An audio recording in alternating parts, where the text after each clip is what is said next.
Hi, I'm Callum from Tyne Valley Motorhomes, and this is the handover of an Auto Trail Scout. So starting the walk round on the driver's side of the vehicle first. This is your under bunk locker. So you've got a tri-mark key here, or should I say a West alloy key, which opens these locks. And then what you can do is pop your hands down the back, put your foot at the bottom and help the locker up. And you'll notice you've got two leisure batteries here, and you've got your hooker point. So to hook the vehicle up, if you were on a site or if you were at home and you wanted to charge the motorhome prior to you going away, you get your hooker blade, lift the collar and slide it on here. So slide it on, pop the cable through the slot there, and you do have above it a 20 amp main battery fuse. So if you're struggling to get 12 volt and you've tried everywhere, just check that fuse hasn't blown. You've got storage in here, so keep your hooker blade, your leveling ramps, all your wet shoes, bits and pieces like that in there that you don't want to trail in and out of the motorhome. And you'll also notice you've got a grey tap. This is your wastewater tap, and what that does is it collects all the wastewater. So it collects the water from the shower, the kitchen sink, dishes water, and the hand basin. And on the way out of your site, you want to open the valve and you want to allow this to drain off, because you wouldn't want to carry the added weight of wastewater, because why should you? It's dirty water, you don't need to carry it. Unless you were coming back from wild camping, where you do, because you've got nowhere to deposit the wastewater. But on a site, on the way out of the site, you drain this off so that you're not carrying the added weight and it's not going to use more fuel than needed. And also make sure that this is fully drained off in the winter, as you don't want the water to freeze when we're experiencing colder temperatures. Using your round-headed key, which is your habitation key, you can open your cassette locker. So push in here, push there, open the locker, and then to get the cassette out, lift the orange handle and slide the cassette free of the motorhome. You can either carry it or you can wheel it to your waste disposal, which is normally beside your toilet block. And then to empty it, take the grey cap off the end of the cassette, press the orange button, which helps when emptying it, stops it glugging, gives it a consistent flow. Tip the cassette out. Once you have tipped the cassette out, you'll then want to rinse it out. So pop a bit of water in here, give it a rinse, tip out again, and then you go in with a cap full of liquid. So 120 ml is this cap capacity, and you can either go in with the blue or the green. And then once you've got it in the cassette, you can pop the cassette back into the motorhome and it's good to be used.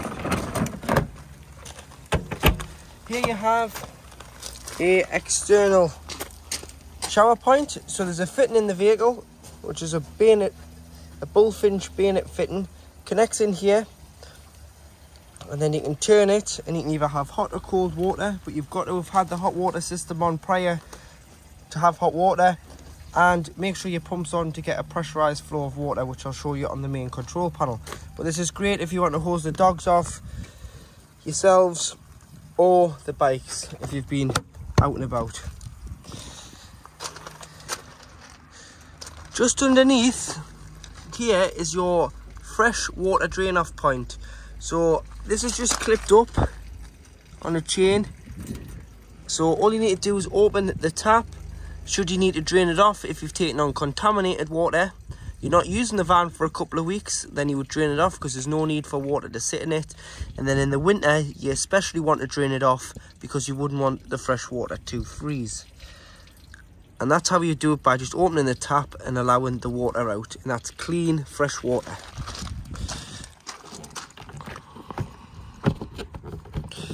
Open your locker there at the back. And you do have some storage under your U-shaped back lounge. So you notice you've got your carpets and some storage for your bits and pieces in the back. And then as we come round to the back of the vehicle, you've got a high level reverse brake light, a built-in reversing camera, a ladder for access to the roof, for cleaning and checking on your roof. So it does have a key here, which goes in just there.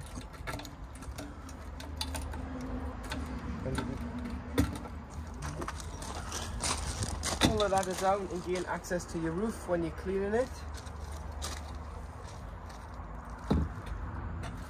And then behind this panel here, so using the habitation key and remove the auto trail badge, and there's a big nut behind there.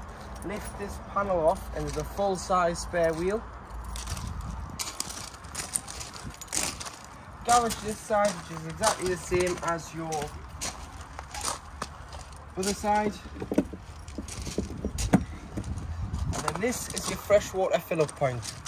So I've showed you how to empty the fresh water. This is how you fill it. So again, with the habitation key, you've got a lockable filler cap.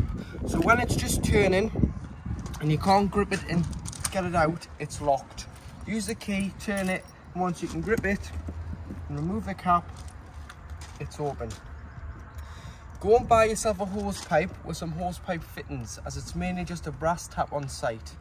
Pop your hose pipe into there, the flat end, connect it to the tap and fill the vehicle with fresh water. You can either do this at home if you plan on going wild camping where you will have to take your water with you, or if you're going to a site, you can take a little bit of water with you from home, 20 litres if you're doing a longer journey, to use it to have a cup of tea, use the toilet. But once you arrive on site, top that up, wait until it either overflows or until you look on your control panel and see what your level indication is of your fresh water. This is an external gas point, so if you wanted to connect an external barbecue or a Kadak to it to do some outdoor dining, you can connect a bullfinch red fitting here with, you'll need 2 Jubilee clips and some orange gas hosing to connect it to the fitting and the barbecue, and then it'll use the bottle on board instead of carrying a spare. When operating your water heater on gas, so if you're wild camping, this cover needs to come off, because if not, it's blocking the exhaust and it's not going to work because it's not reading any air pressure.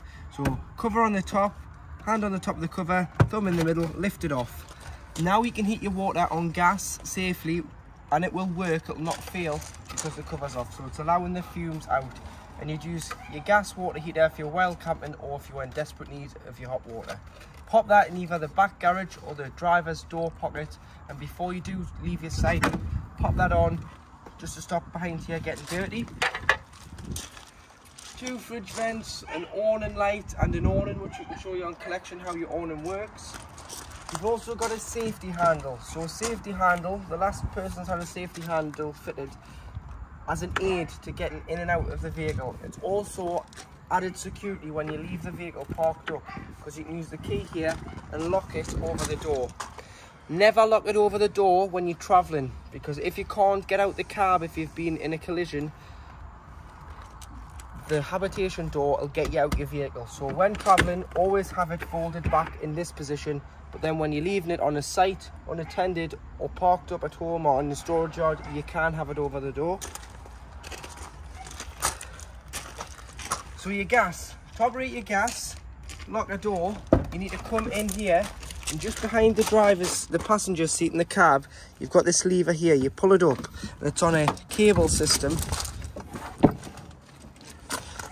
and in here you've got 1 refillable bottle, and you've got our test bottle on there, so you can see that you can carry a spare.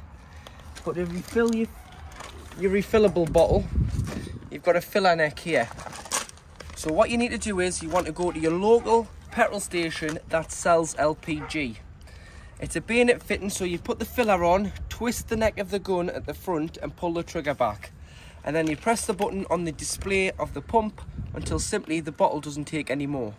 Once it stopped filling, it's full. But remember, you've got to have your bottle open when filling, which is opening it here. So you'd open it and close it via the yellow stopper, and you can see the level of your bottle on the top there. So you can see that it's in the green where the black little line is, so there's gas on board. It's far easier to find LPG if you do go abroad than finding a conventional colour bottle. because the fittings are different, and it's far cheaper to fill your LPG bottle. So that's how you'd fill it. Here you have your diesel filler. So to fill the vehicle with fuel using the Fiat Ducato key, you've got a lockable diesel cap. Tire pressures here, so 5.5 bar, which is 79.5 psi. Underneath the seat is a toolkit, so you'll get a jack and a brace and a torn iron there, so everything that you need to change that wheel. Underneath this panel on the floor is where your engine battery lives, so if you ever need to replenish that battery in the future, or you want to put a charger on to stop it getting a flat battery in the winter, lift this panel off and you can get directly to the top of the battery with a charger and 2 leads. And then you've got your bonnet release on the side of the dashboard.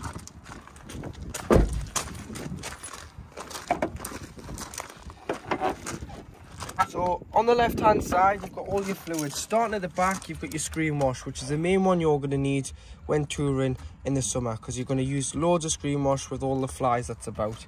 Then you've got your power steering fluid and your brake fluid, your coolant, your oil, and then just down here you've got your dipstick.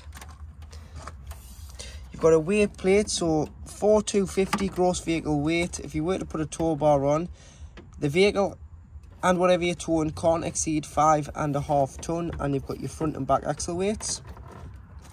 It is on the Alco chassis as well, so this sticker just says exactly the same.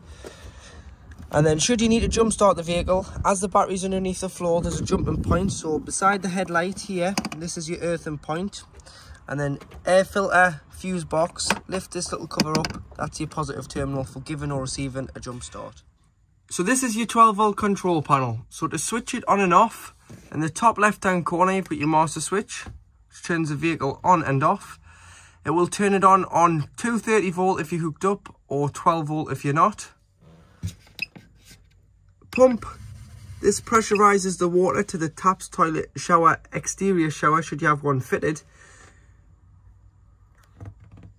You've got to have that on, make sure you've got enough water on board, and you can see there that's brought the levels up, so you can see your vehicle battery, your leisure battery, your fresh water and your wastewater readings there, so they're all your levels. This one is your master switch for your lights, which are all then individually switched around the motorhome. Bottom left is your awning light, which is the light on the outside of the van. Dimmer switch, so if you press and hold, you'll be able to dim the lights down.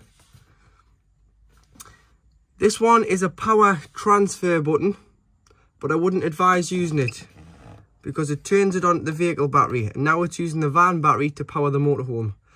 That's kind of dangerous in my eyes, because it's only meant for emergencies. Because if you were wild camping and you didn't know, and you've been sat there 3 days using it off the van battery, it's likely that the van's not going to start. So always make sure it's showing battery L, which is the leisure battery, which is a designed battery for the habitation area. Then you do have your tank heaters, so if it's going to potentially freeze overnight, pop the heaters on and that'll stop the water in the fresh and the waste from freezing.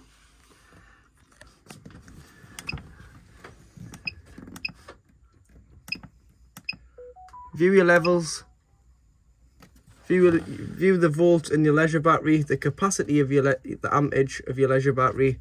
The solar panel does go to sleep when the hookup is on board, and then you can see what we're currently drawing off mains electric. So you've got two switches here. You've got ultra store, gas, water heater, and you've got ultra heat, central heating in the motorhome on 230 volt.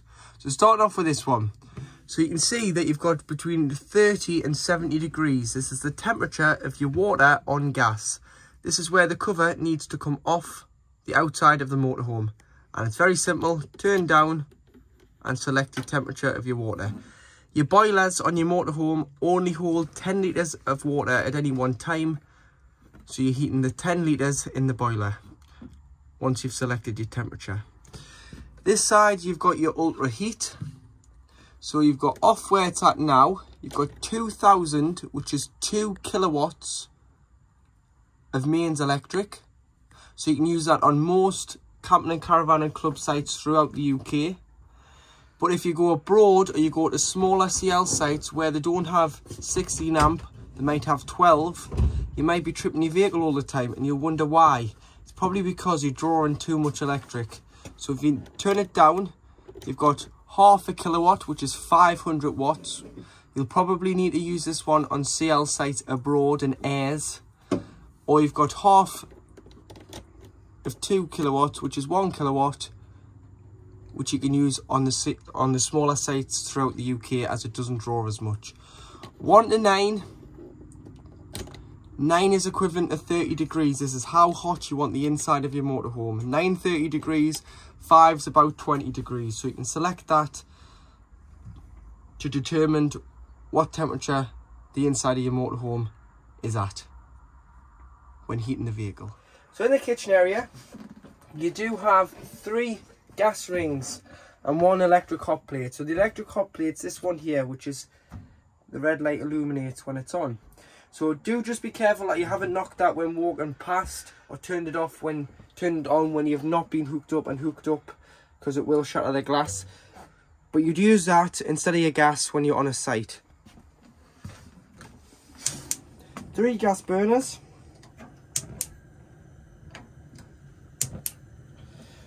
So 3 gas burners, 1 electric hot plate. Once you've had them on, allow them to cool down until they're cool enough to leave your hand upon. Then you can put the glass lid down because it's not too hot for the glass to shatter. But any hotter, that glass will shatter and it breaks into a million pieces, so do be careful. Underneath, you've got your grill. Just keep the knob held in for a couple more seconds just to allow the thermocouple to get warm before releasing, and the grill will stay lit. And then underneath that you do have an oven. You may want to remove your oven shelves and grill pan when travelling, or wrap them up, as they can cause a little bit of vibration when on the road. And then you've got some storage underneath. So you've got your oven hot plate there, a little bit of storage, not much. That's the back of the gas locker. Microwave. So again, got to be hooked up for this to work, and this is an 800 watt microwave with the plug in here. So if you ever need to replace the microwave, it is just a household microwave of 800 watts. Unplug it, feed it out, and you can pull the microwave out. Plate rack, bowl rack and cup rack in your cabinets. They are just screwed front and back if you do want to remove them and get extra storage in the cupboards. Pushing the catches in will allow you to open it. And you've got a cutlery drawer. They are just your travel catches to keep them from opening when travelling.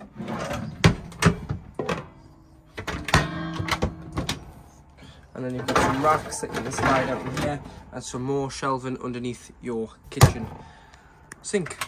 So to operate your fridge freezer, where you do have a separate freezer box, so there's your freezer compartment, there's your fridge. Your controls are in the middle. So to turn the fridge on and off, you press and hold this button.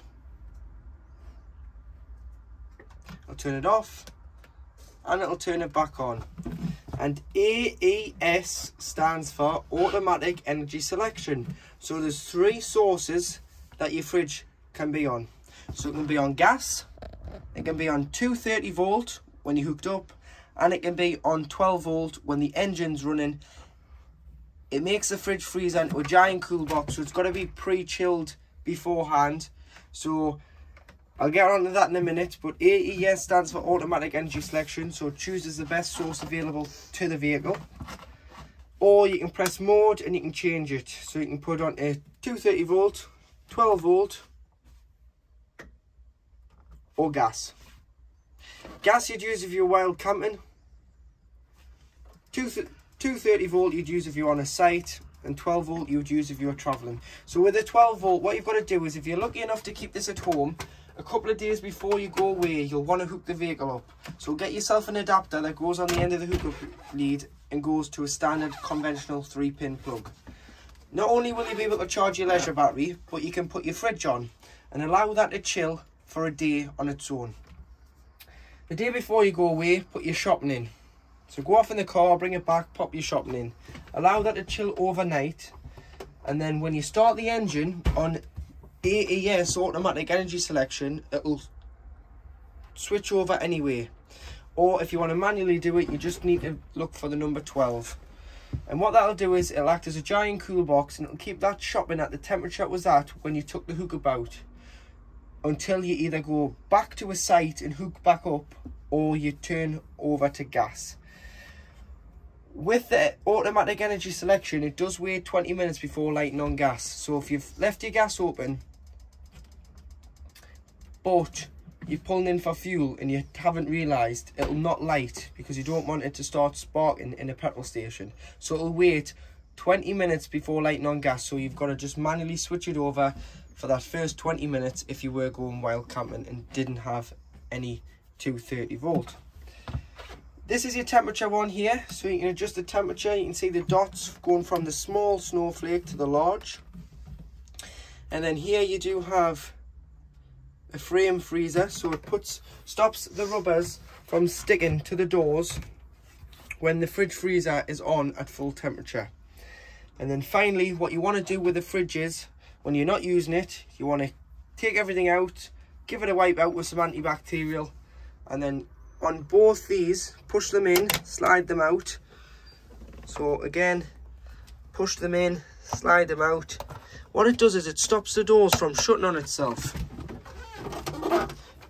So it'll keep the door nice and loose, so air is allowed to go in and out of the fridge and the freezer box to stop it from growing mold and bacteria in the fridge and stopping smell more than anything in the motorhome. Your table stores away next to your fridge.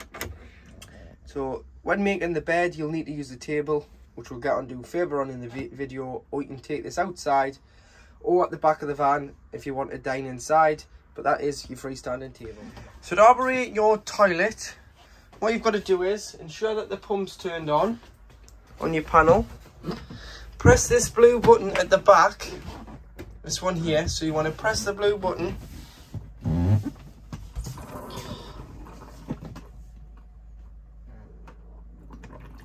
Which is going to give you some fresh water flush. There you are. So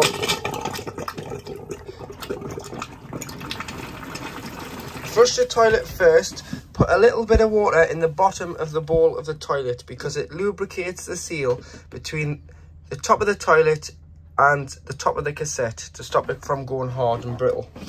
Once you've done that, before you then use it, on the bowl of the toilet there's a grey lever which is known as your blade handle, so push that away from you. It opens the blade and everything goes into the cassette, and you can now see into the cassette. You'd use the toilet like this, which stops the blade from getting dirty. Once you've finished using the toilet, you then give it another flush by pressing the blue button. Or what you can do is, if you've bought the pink and the blue in a twin pack, pop some pink in an empty spray bottle and dilute it with water. Spray the bowl, flush, and then once you've finished using the toilet, you need to slide this back to the left, which shuts the blade off. Then when the cassette's empty, or should I say when the cassette is then full, it'll indicate with some lights here, a red light, that it's then now time to remove it, empty it and replenish it with chemical. Toiletry storage underneath your hand basin, and your light is here for your washroom. Some more storage, a towel rail, toilet roll holder, and then you do have your shower screen, which is tied back via a buckle here, so make sure that's tied back. Make sure that's tied back before you do start traveling. And then when winterizing, if you just unscrew your shower head from the hose, lie the hose in the tray, as you can see there, it's got a loop in. Any water could potentially freeze because you've got to leave all your mixer taps open when you drain it of water. So fresh, waste, boiler, all your taps, shower head, that's what you want to go with. And it'll remove all the water in any pipes and stop anything from freezing.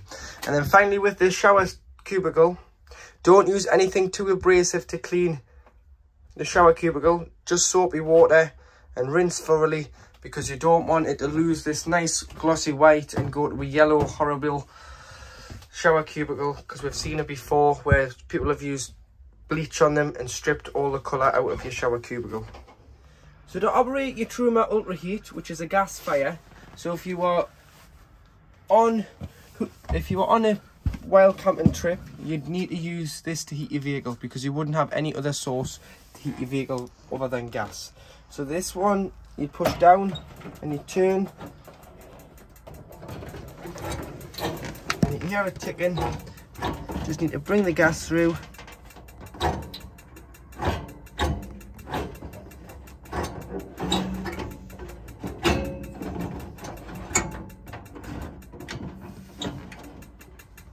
There you are. And you hear it roar, and just in here you can see the gas flames. So this is your heat selector on gas. So you've got 1 to 10 to choose how hot you want the gas fire. Just do be careful when walking past it that you don't catch any loose clothing. But on here you do have a 12 volt assisted fan. So you've got 1 to 5 being the 12 volt assisted fan. You may not want to use that if you're wild camping. So you'd have this little nib in this position here, which is off. It's going to convect out the front of the fire is going to get hot. What you can do is you can either turn it to automatic and it'll blow it via the ducting around the van, but it's going to use that 1 to 5 12 volt fan. Or you can have it on manual, which is where you've got to then turn the fan off or turn the heating off when it gets too warm, because automatic, there's a thermostat built into the van, and once it gets to that temperature it'll cut out and then cut back in once it gets colder. With this one, this is like a manual mode. It doesn't. You've got to then control your fan and how hot the gas selector is at. But by all means, you can have the gas and electric on together should you be away in the winter and you don't want to sit in a cold motorhome. You want to take the chill off the van, turn the gas on for 10 minutes with the electric, then knock the gas off, because you don't want to then continue to waste your gas if you've paid your site fees. There's a little switch located beside your fire, which if you turn it on, you'll get a beep. And just underneath this cabinet, you've got a module for a Gas Pro alarm. So what that'll do is it'll detect a gas leak should you be away. So what this is probably being fitted for is the people have probably been abroad in it. They've been worried about being gassed, so they've had a gas alarm fitted, so when it detects gas it will go off and alert them, so you can have that turned on or off. It's up to you whether you're going to use it or not, but I just thought I'd tell you what the switch was for. So in the locker behind your fire, this is your drain down for your boiler.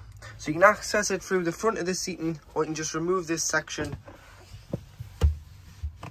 and you've got storage, but this is your drain down. So it's very important that in the winter, when the vehicle is not being used, when we're experiencing cold temperatures, so anywhere from the back end of October to the start of April, you want your boiler drained down. And to drain them down, you just lift this up and leave it stood up in that position when not in use. When you're then ready to use it, just pop it back down. That's holding 10 litres of water. When it's stood up, it's not holding any water at all. Always leave them open during the winter time, then open the fresh and the waste from outside. Remove your shower head from your shower hose and lie that in your tray to stop any water from collecting in there, and open all your mixer taps. When you're ready to then use the vehicle, shut this, shut your fresh and your waste, shut your taps, assemble your shower head. Proceed to fill the vehicle with water, which is just on the outside of the vehicle because it comes in here. So put your hose in and fill it with cold water via a hose pipe. Come in, put the control panel on, put the pump on and go to the cold side of the tap first. You'll get an automatic pressurized cold water feed, but then as soon as you start moving the mixer tap towards the hot side of the tap, it'll start coughing and spluttering and you'll think it's like there's no water there. And what it's doing is it's filling the boiler from the freshwater tank until the boiler's full of 10 litres, and then it's going to give you a pressurised flow out of the hot side. So just give it a couple of moments through the hot side of the tap until you get a pressurised flow of water. This is when you know that that tap is then primed. Move on to the next, and once you've done one, it should be fairly easy for the other two. But remember, drain your boiler off because it's not covered under warranty and it's very expensive to replace a Truma boiler. So in the back lounge, to make your bed, what you need to do is release the turnbuckle and slowly slide out the lats.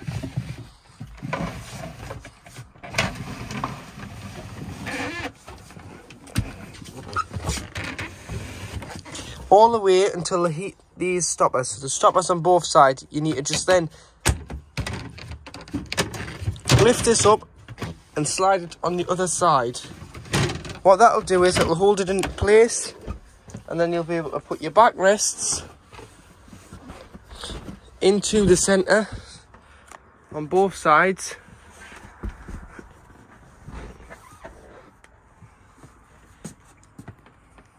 So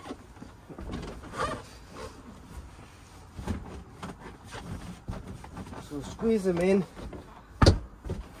and there you have your large double bed. You can remove the back for extra width, and you can turn the cushions upside down so you get the flatter surface rather than the bullnose and the curves of the cushion. Just behind your driver's seat in the overhead locker, you do have your power supply unit, which is an EC500 unit. So starting off with the system shutdown button here, this is a battery isolation switch. So if you park it up in the winter and you don't want a power drain, press that and that'll turn off all power to the leisure side, including the head unit in the cab. So that'll stop the reversing camera working, the radio working. So if you do take it out for a drive and you wonder why you can't get your radio on, it's because your system shutdown button's turned off. These are imitated from your control panel. You've got your list of fuses here, and your fuses are there. So do carry some spare blade fuses with you, just to replenish a fuse should you have any problems. And then here you do have your RCD, so if you're struggling and you think your vehicle's not getting power, try tripping your end out first. If your end doesn't trip, then it's not your vehicle, it's where you're getting your energy source from. So your site, your house, and then you've got your MCBs, which do 1, 2 and 3 C circuit breakers, so that tells you there. And then each motorhome that's built by Auto Trail gets a unique build number. So if you ever want parts for this vehicle, quote that number. We'll be able to pop that into the Auto Trail system and find the parts that were fitted to your vehicle when new. And you do have a system, entertainment system switch. You need to turn that on to have power to the monitor for your TV. So to make your L-shaped dinette into a bed, what you've got to do is remove the cushions, which are here, lift this section out and lift this section out, because you don't need this now. So store this away where you've got the table from, and then you'll need your table. Make sure your legs are folded. Slide that in there.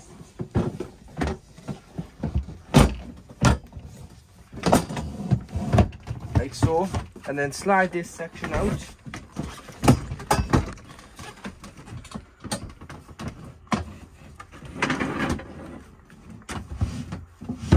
Like that. Pop that back in.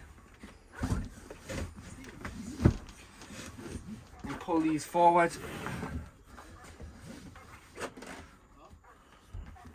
And use your backrest in there.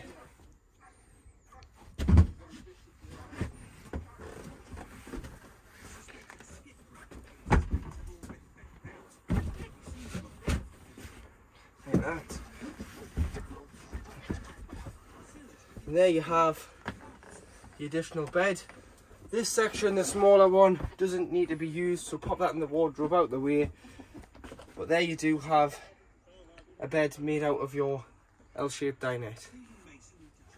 You do have an additional double bed above the cab, as this is a high line, so all you need to do is slide this forward, pull the mattress over, and then clip your ladder just here onto there to get up and down into the overcab, with privacy curtains there and a window. So you've got windows with blackout blinds and skylights, blackout blinds and fly screens on both sides, which are opening windows. Lights, there's a switch on there so you can turn that on and off as it's a reading light.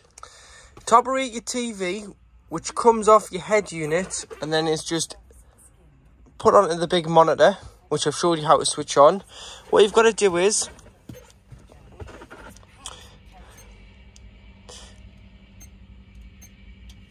when you get the main menu, what you need to press is DVB TV, and it'll link you to your TV, which then will mirror it onto the monitor. And you go up and down your channels. Use the volume, which will come through your cab speakers.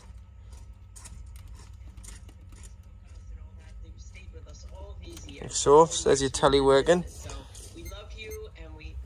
There's your channel list, so you can scroll up and down channels, or you can go left and right and go to your radio stations.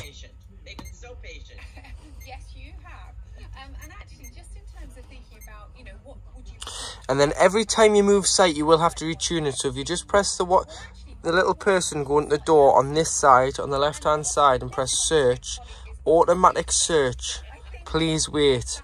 And it'll do an auto search with the aerial that's on the roof and find as many channels as it can in your area. But it'll go to about 60% without finding nothing, and that's just normal.